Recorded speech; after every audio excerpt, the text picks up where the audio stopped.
would it be okay to stand over there? Come on. How? Stand there and ask your question. Okay. It's going to be... In fact, I might just leave. Yeah. Oh, I've never had anyone walk out before, but... We are. Toss up, pal. So anyway... everybody. I'm gonna say I feel good. Papa's got a brand new bag. It's a man's world. Well, that's the second time we've heard that in 2 days. That's very interesting. Now, don't leave us, James. And we appreciate that because you're the perfect poster boy to stand up for the things that make no sense at all to common sense people. On one too many occasions, interviewers draw their questions from the boiling pot of disrespect, causing Rockstars to shut them down in the most ridiculous ways ever. Like when former Skid Row's frontman flamed up because an interviewer compared his band with the 80s glam rock band Poison. Do you think that Skid Row, Monkey Business, or 8 to Your Life sounds like Poison? No, but everybody... And I thought that was the cue for the interviewer to change the topic, because Bach was obviously disgusted by the comparison. Instead, he continued to argue with Bach. But when I listen to Unskinny Bop Bop Bop, and then I listen to I Remember You, I've totally failed to see the correlation. No, but what it is... I take that as an insult. At this point, Bach was about to lose his patience as the interviewer kept trying to make him see the need for a comparison between his band and Poison, which prompted this. You think Poison is hard music? We shared a lot of the same fans, Did you see Pantera open up for us? Yes, I did. did. Do you think Pantera played with Skid Row? No, but Pantera never went on tour with Poison. Because you shared a lot of the same fans. I don't agree. Man, there's a lot of people went and saw Poison and Skid Row. This is over. This. Bach abruptly bounced out of the interview while the interviewer was still trying to prove a point. Unlike Bach, who couldn't stand the interviewer's sentiments, James Brown enjoyed every bit of frustration he directed at the interviewer. Following an April 1988 arrest for beating his wife and firing a gun at a car she was in, James Brown was interviewed on CNN by host Sonia Friedman, where he answered every question with the titles of his songs. We welcome you, James Brown. How did all of this trouble begin? Living in America. Nothing wrong. For a second, he made her speechless, but she regained her composure, only for her to realize it was just the beginning. Nothing wrong at all. You're not in any difficulty, but you're out on bond. No, I'm not. Have all the charges been dropped? Yeah, I'm out on love.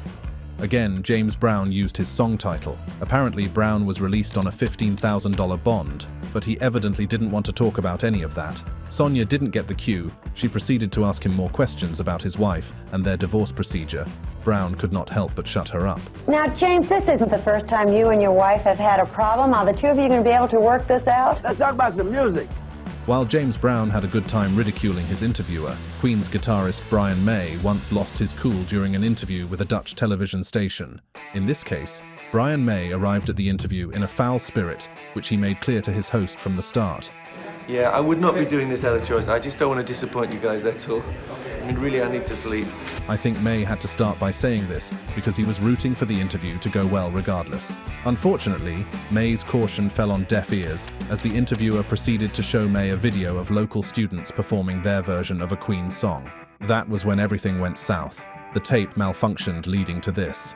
Listen, do you want to do an interview about the show or what we're doing? Because this is really wasting time. Again, May gave a warning, but the host wouldn't listen. To be honest to you, your manager also told me this, but I'm very much upfront. Listen, we have like 3 minutes left. If you want to do an interview, but I don't want to be watching bits of tape. It's ridiculous. I'm sorry. It doesn't. And that was it. This next interviewer, however, depressed me with his deliberate display of disrespect and cruelty towards the Bee Gees. Clive Anderson was insensitive with his relentless insults at the Australian band, the Bee Gees, pushing them to the limit of their patience. Now, what was that? Because that's perhaps the most distinctive thing now, that high-pitched... Oh, the falsetto. That's it, yes, yeah. Were you working with Mickey Mouse at the time? The Bee Gees took offense from here, but they laughed it off. And just when they were trying to laugh out the insults, Anderson would hit them with a more condescending insult, hinting that they were shit writers, and called them tussles. You're hit writers, aren't you? We've been doing it since we were I think that's the word, anyway. Yeah, but it's a nice word. Yes, we're one letter shy. But anyway, At this point, the Bee Gees understood the difference between humor and disrespect.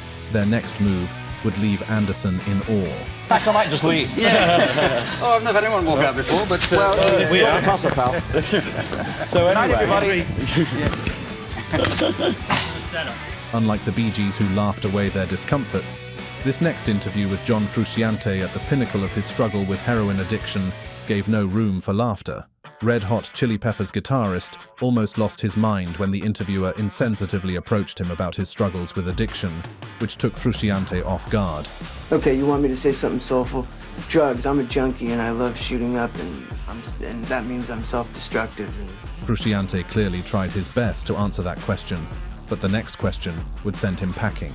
The interview took a turn for the worse when John Frusciante was asked to comment on the then recent death of Nirvana frontman Kurt Cobain, which prompted him to react this way. So what did you think when you heard the news of Kurt Cobain's death? Dad. Oh, death? I cried. I don't know why. I don't like his music or anything. It's awful, you know. But about his baby, I don't want to talk about that. No. I shouldn't. John Frusciante might be emotionally unfit for the questions he was getting, but former lead vocalist for the Sex Pistols, Johnny Rotten, was the perfect fit for this next interviewer. For those who don't know, Johnny Rotten despises any form of association with the Sex Pistols, and this interviewer is about to get on his nerves with a flattery introduction that failed to impress him.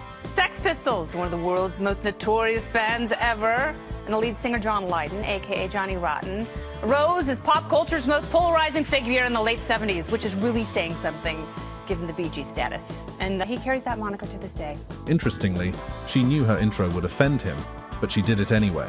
Apparently, Rotten has had a similar encounter with the same interviewer in the past, so he came prepared this time. All right. Drop the word sordid, there's nothing like that about my history. And secondly, there's two bands that I've been in, and you've missed the most important, which is Public Enemy. I know, but so people mostly know you for the Sex Pistols, though. Well, they will if you just carry on ignoring the most poignant parts. I'm glad that was such an important part of your life. And I'm here to remind you. You see, she knew. And it seems he got her this time with that mean face he gave her. Unlike Johnny Rotten's impressive, fierce reaction, Michael Jackson broke my heart with his soft, tender voice. Oprah Winfrey insensitively approached MJ with the then popular story regarding his skin disorder against his wish to talk about it, which prompted him to respond this way. In a Pepsi commercial. That is so stupid. That's the most ridiculous, horrifying story I've ever heard. It's crazy. Despite MJ's disgust about the topic, she continued to hammer on it, reminding him that the scandal said he wanted a little white boy to play him in a Pepsi commercial. It was a scandal that made the headlines at the time, and MJ's lawyers had to run a press conference to address it. When he got tired of explaining, he came at her in the softest yet sarcastic way ever. That's like you wanting an Oriental person to play you as a child. Does that make sense? No. So please, people, stop believing these. Okay. I mean, it was as easy as that. But this next interviewer did not find it easy when he sent disrespectful shots at Slipknot. He disrespected the masked metal band Slipknot from the onset of the interview. Who would win in a fight, you or Ronald McDonald? You know, man, I don't know what to talk to you about, to be honest. Funnily, Clown's mask made him look like he was smiling, but at that point Clown was annoyed, and the interviewer was about to find out. The interviewer told Clown that he was a heavy metal rocker, and somehow that pissed him off. But again, he couldn't see that, so he would go on to fuel the fire. If there was a heavy metal song about me, what would it be called? Jackass. What's that? Jackass. Jackass would be my song. Let me hear a couple lyrics. In my opinion, the interviewer shouldn't have asked for the lyrics, because Clown's answer will cause him to rethink his career, but he already did so. Let's hear it. You're a jackass. That's a hit, dude. It is funny how I could see the interviewer trying to conceal his embarrassment with laughter, a strategy this next host will adopt the moment Prince walks out on the show. But don't blame Prince, he was running away from temptation, as it should be with all men. Could you just say, Sherry, I love you? Thank you. Sherry, I love you. I think this was when Prince sensed trouble, because he didn't seem to like the way she held tightly onto him when he hugged. Though he brushed that off, her next line of action was unimaginable. You don't understand, Prince. I have wanted to make love to you for my whole life. I'm sorry. Prince did not take this any lightly. He walked out of the view right away. If you think a group of ladies trying to flirt their way into Prince's life was disrespectful, then you should pay attention to this next infamous exchange. This host outrightly insulted Chris Cornell's music, calling it mere noise on his stage, in the presence of his large crowd. Now tell me, Chris, the noise that you make, or is noise the wrong word? The noise that you make does fit to this weather. Like, why would you refer to someone's music as noise? On hearing that, I knew this interview wouldn't end well. Chris Cornell's comeback was, however, tough. Now, what do you want to reach with this noise? Do you want to spread aggression? No, not really. Just want to make some sounds that maybe people might not hear the rest of the day. But the interviewer wanted some more exchange, so Cornell went straight to the point and called off his bluff. Why, are you saying you don't like it? Yeah, well, I like it. No, come on. Don't. He's lying to you people. He's lying. Well, no. I like some parts of it, but it's so loud all over. It's constantly loud. I know. Can you believe it? You can't call something noise and still pretend to like it. However, Cornell's subtle reaction is nothing compared to Marilyn Manson's composure when this political commentator welcomed him with disrespect. On arrival at the O'Reilly Factor show, Bill O'Reilly bombarded Manson with simmering contentious allegations, and I must commend Manson for maintaining composure all through. I mean, they tell me that you engaged in a sex act with another man on a stage in Miami. Is that true? To a certain degree. It wasn't so much a formal sex act. No one was aroused. To start with, O'Reilly positioned Manson in a segment titled Children at Risk. Although Manson seemed to handle everything pretty coolly at the beginning, he lost his cool when O'Reilly labeled him as a corrupting influence on kids who lack parental guidance because he uses foul words in his lyrics. Anything can be misinterpreted. People can look at Christ on a cross and think, this is an image of murder, this is violent, this has sexual imagery in it. And I think it's my job as an artist to be out there pushing people's buttons and making them question everything. However, his incredibly thought-provoking and well-spoken response caused O'Reilly to rethink the direction of his questions. Talking about interviewers asking insensitive questions, similarly, hard rock band Kiss bassist Gene Simmons was left humiliated when a TV host insensitively asked him about the number of women he slept with right in front of his wife. How's your back, Gene? my back is good. My schmeckle, not so much. That's very nice of you to joke about. It's a joke. Where are you going? What are you doing? She's done with you. Things got way worse when the interviewer refused to take the blame for starting a fight. Thanks for the question. I'm sorry. You're blaming it on me? Don't put this on me. I mean, how would you start a fire and act like nothing happened? Right here, I knew trouble was lurking somewhere in this interview. The interviewer is only interested in unearthing Gene's extramarital life, and he won't have it for too long. What do you have? 2 girls that you took a picture with while you were on the road? No. Are you killing me right now? What do you mean 2? Well, we're out of time. It turns out that Gene Simmons knows exactly when to call a wrap, unlike the next rock star who waited for an opportunity to strike. This interview shows a rock star being disengaged for the right reasons. I've done this same interview with... Are these your questions? These are not my questions, Nick. Right. I take no credit for them. All right, here, I'll ask you... The same questions. I've already done this with MTV. All right, here, I'll ask you a different question. In 1994, during the Lollapalooza, Billy Corgan, the co-founder of the alternative band Smashing Pumpkin, was tasked with interviewing Australian rock star Nick Cave. Unfortunately, the interview cannot be remembered for good reasons. What threw Nick off the cliff was that Billy was asking him questions from a piece of paper, and when he complained about it, Nick went on a spree of spontaneous questioning, in which he repeatedly joked about Nick's nationality. Unfortunately, Nick did not find it funny, which prompted him to question Billy Corgan's maturity. How old are you? 27. You're not a teenager. I know I'm not a teenager. No, I'm saying the mentality. Yeah, the mentality of a teenager. Absolutely. In what seems to be a reversal of roles, unlike Nick Cave, the English band Blur changed the narrative by physically bullying and tormenting their interviewer from the start of the interview, while many artists longed for a humorous conversation with Canadian journalist Nardwuar. Because of his unconventional style, his experience with the English band Blur was traumatizing. John, would it be okay to stand over there?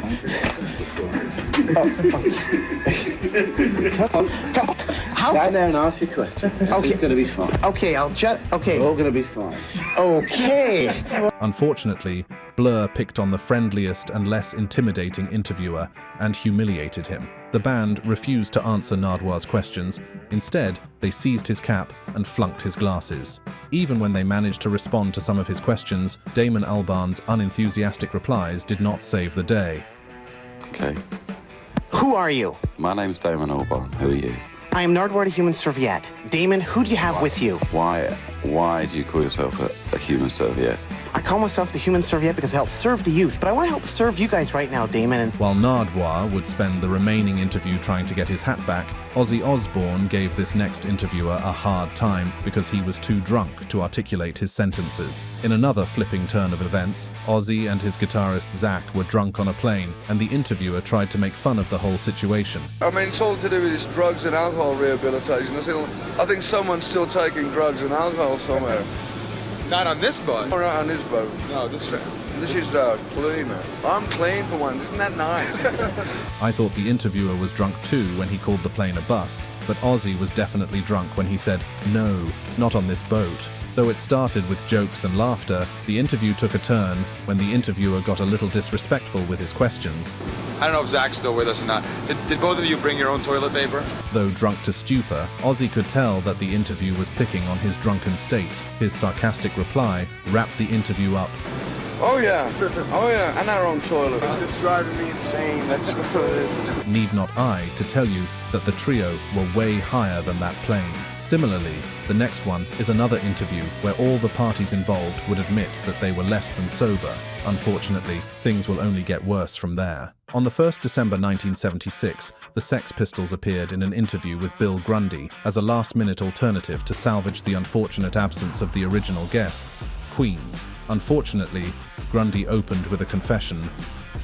You see, they are as drunk as I am. They are clean by comparison. They are a group called the Sex Pistols. Little did anyone know that this interview would turn out for the worst. The swift frustration of the band was prompted by Grundy's incessant teases at the band to reveal the amount of money they got from a record label. I am told that that group have received £40,000 from a record company. Doesn't that seem to be slightly opposed to their anti-materialistic view of life? These were signs that things were about to go wrong, but Grundy was too drunk to notice, as one of them said under his breath. Grundy crossed the line when he started making sexual remarks towards the females in the group, which prompted this reaction. Yeah, you dirty f***er. What? Clever boy. What a f***ing rotter. Well, that's it for tonight. The other rocker, I'm saying nothing else about him, will be back tomorrow. I'll be seeing you soon. I hope I'm not seeing you again. Grundy was suspended right after this interview. However, the outcome did not deter anyone from showing up drunk for interviews as Mick Jagger is about to blow your mind. I assure you, Mick Jagger was prepared for this infamous controversial interview. He knew just how to shut down the interviewer when he accused him of thriving on ambiguity and offensive acts. Some critics say your new album Stinks. No, they would say it's a terrific record. I think it's a terrific. Stinks. Wait till the next one. The energy between the two could start a feud, but the interviewer is not done yet. Some of them say your record is sexist and possibly racist. What do you say about that? The next one's going to be more racist and more sexist, and it's going to be a whole bunch better. However, things got worse from here, realizing that the interview was adrift, but Jagger was just about to start. You've touched a lot of people's lives. How does it make you feel?